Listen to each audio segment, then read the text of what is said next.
Yes, good morning, good afternoon, good evening. You're walking with Mr. Clay. I'm Mr. Clay, and I want to say that this is the day that the I Am have made, and we will walk in his laws, statutes, commandments, and ordinances.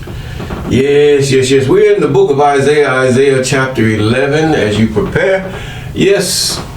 And with that, we want to thank the Most High for those of you who have been with us since the beginning, and those of you that have been with us here and there's about, and those of you that have been with us just poking your head in and out, or however you get here every now and then. We thank God for you too. And those of you who are about to subscribe, as well as those of you who have just subscribed, calling those things that are not as though they are. Yes. We're getting into Isaiah, the book of Isaiah, which is a controversial book, even in Christian arenas, simply because the book of Isaiah talks about the Syrian conquest. Its main thing is prophesying the Assyrian conquest. And then you have the Babylonian conquest, and then you have the, should I say, Persian conquest, and then there you have a relief there where the children of Judah are allowed to go back to the temple. And these things, this is where this book is controversial because of the things that had happened. Not way back when, but then there was a time where the children of Israel were freed. And that is the controversial thing that makes the New Testament null and void. Now, in Isaiah chapter 11 and verse 1. And there shall come forth a rod out of the stem of Jesse, and a branch shall grow out of his roots. Now, they say, this Esau says he's the root and offspring of Jesse. But note here how that the translator says, there shall come forth a rod out of the stem. A stem, he means a branch. This is what he's saying. They're a branch. He's still saying the same thing. And a branch shall grow out of his roots. In other words, what he's saying is that this Esau is not the root. The root is the law, commandments, statutes, commandments of the Most High, even the Most High. Okay, now let's go on. We know that this rod of Jesse is not the root and offspring, but there was a branch that growed out of his roots. There are branches that grow. Branches do grow from the roots. They are caused. The way this author was explaining it was that the stem grows up on a plant. From the root, there's a stem, and then from the stem there grows a branch, and he tries to explain himself. See, this is why in all that get understanding. And the spirit of the I Am shall rest upon him. Okay, the spirit of the I Am. Now there's the spirit of wisdom and understanding. Isn't the spirit of the I Am wisdom and understanding? The spirit of the counsel and might. Also, there's another spirit. And the spirit of knowledge and the fear of the I Am. Well, that's a lot of spirits. All you need is the spirit of the Most High, basically.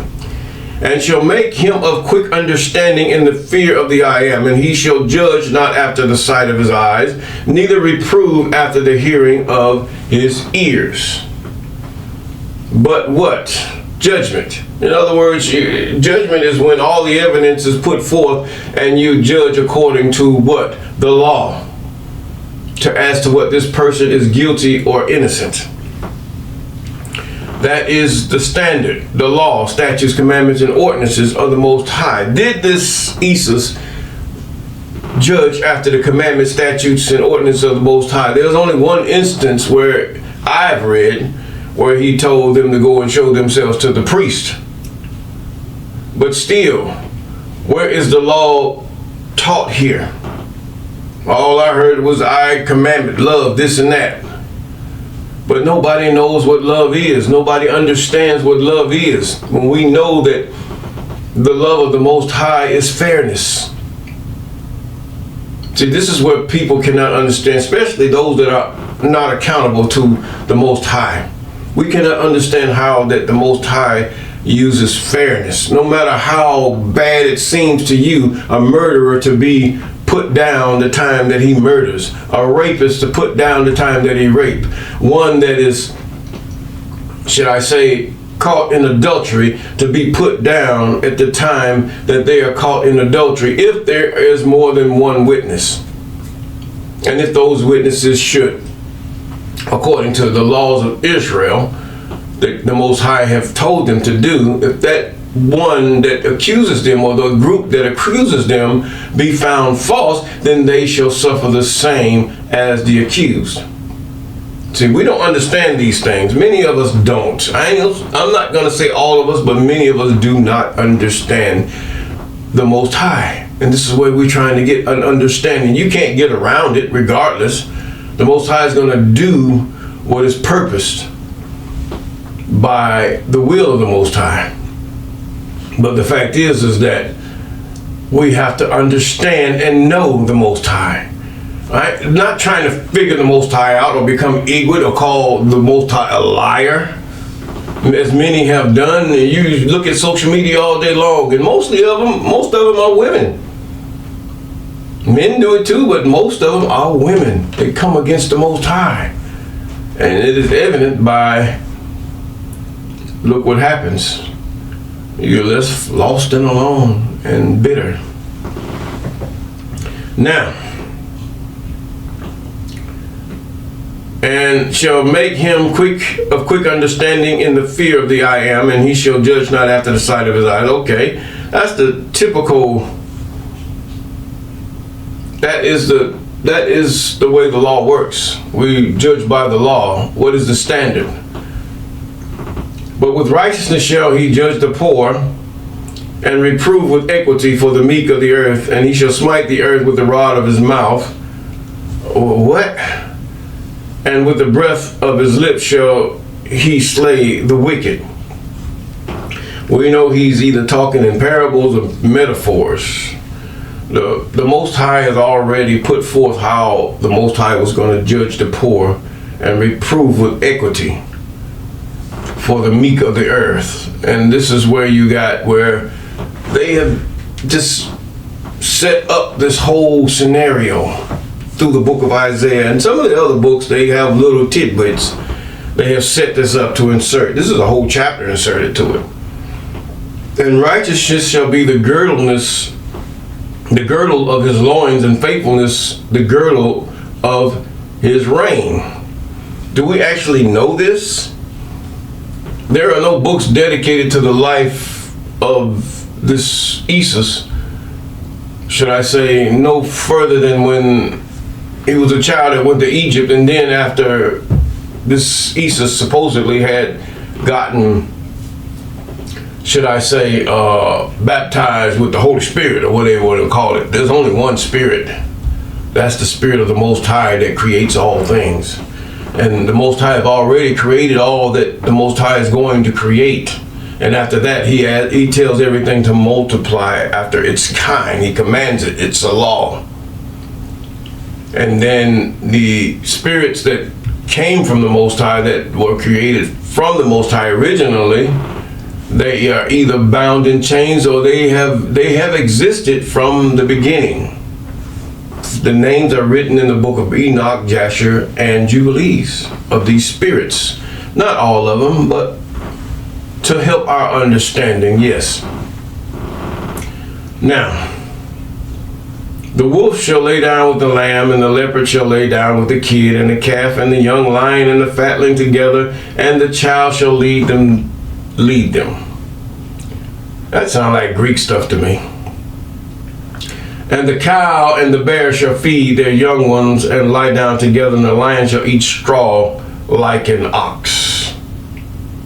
That means the lion has to reconstruct his whole insides. For an ox and a cow have more than one stomach that they might be able to digest the straw, including goats and other things. They can handle this, but the carnivorous animals will have to be reconstructed in their, or something has to happen with their digestive system in order for this to occur.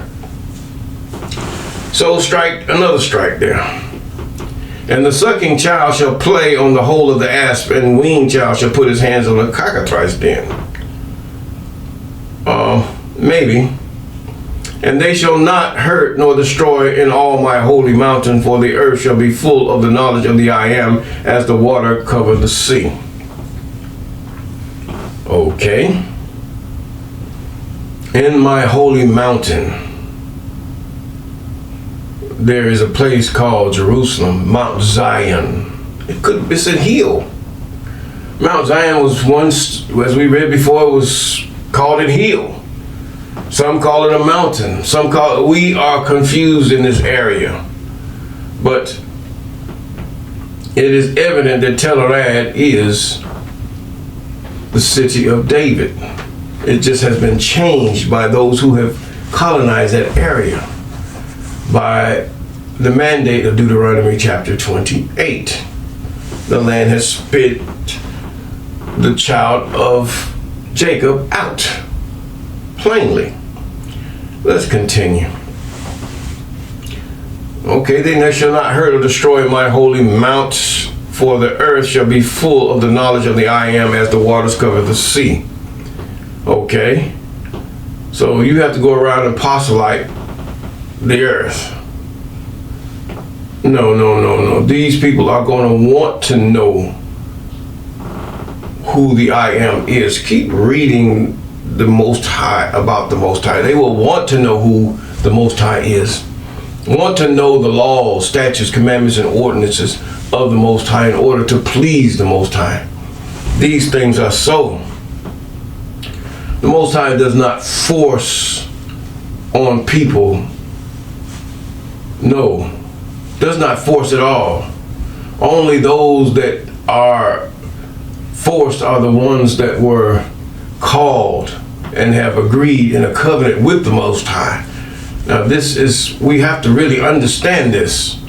And for this reason, they were chosen to represent the Most High on earth, in that the other nations might desire to want to be as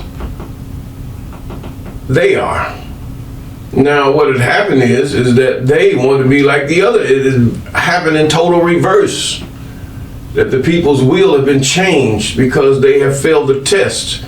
Even as Abraham says, deliver me from the hands of evil spirits who have sway over the thoughts of men's hearts, is our prayer. We didn't pray that today, but we'll get it. He says now,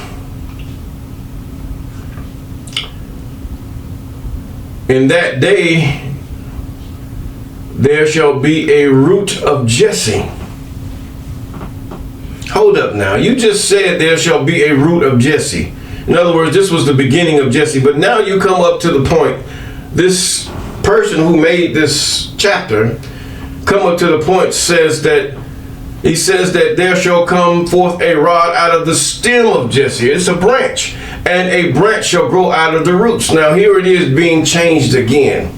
See, what happened is the people of the book or Christians will take you to this area here. Oh, what about this?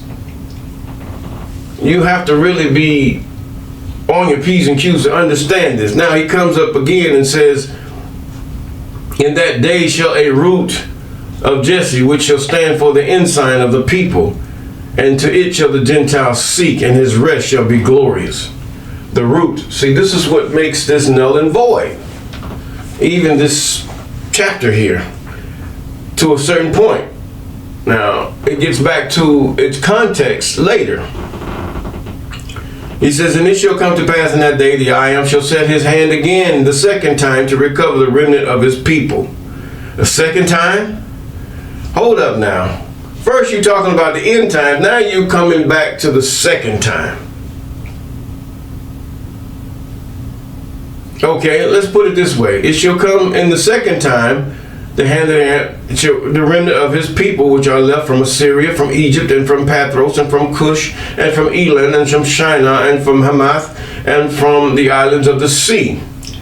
Now, we know he came for the remnant of his people through what? Persia.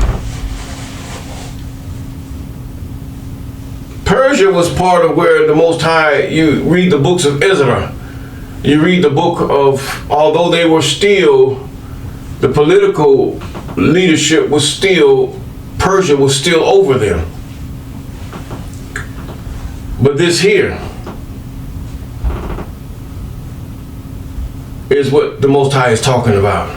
And he shall set up an ensign for the nations, and shall assemble the outcasts of Israel, and gather together the spoils of Judah, and from the four corners of the earth. The key word here is second time. Judah has been in, the children of Israel have been in and out of Jerusalem through those captivities to build and rebuild the temple.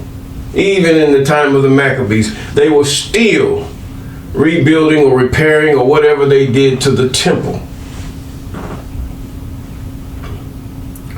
He says, now, this is what is going on now. Even Ephraim shall depart, and the adversaries of Judah shall be cut off. Ephraim shall not envy Judah, and Judah shall not trouble Ephraim, or vex Ephraim. I am in the 11th verse, or should I say the 13th verse.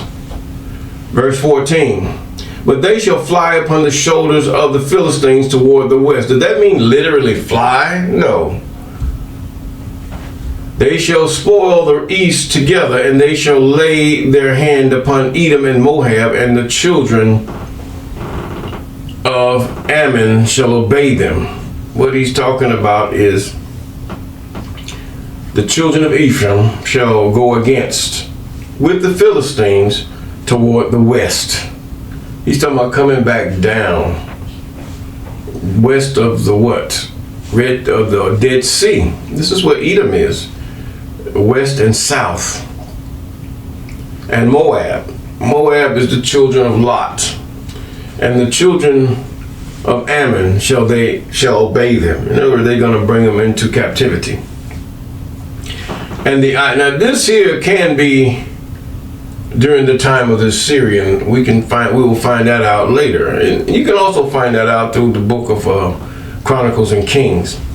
And the I am shall utterly destroy the tongue of the Egyptian sea. The tongue of the Egyptian sea? Would that be the Red Sea? Or that little tongue that sticks out, that comes down from the Red Sea, from the Egypt? Says he's going to destroy that. And with his mighty wind shall the I am shake his hand over the river, and shall smite it in seven streams, to make men go over dry shod. In other words, there's another Exodus. And there shall be an highway for the remnant of his people, which shall be left from Assyria, like as it was to Israel in that day, and that he came up out of the land of Egypt. So what he's saying, he's going to part the Red Sea at the tongue of the Egyptian sea. We know what that is. But the fact is that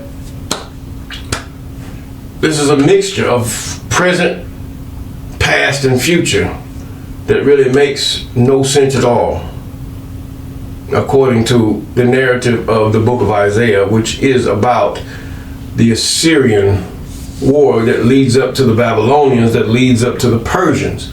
All this is why the book of Isaiah is controversial.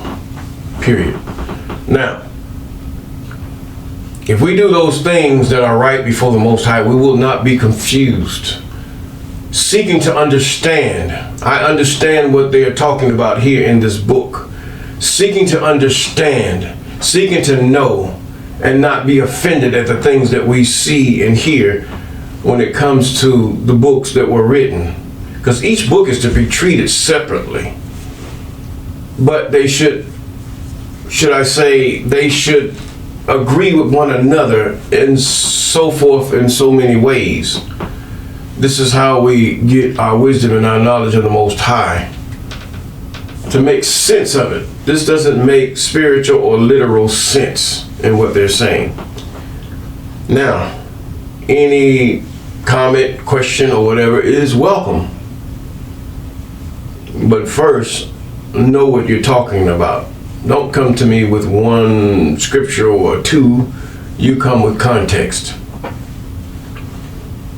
Now, with that, if we can obey the commandments, statutes, and ordinances of the Most High, we will have peace.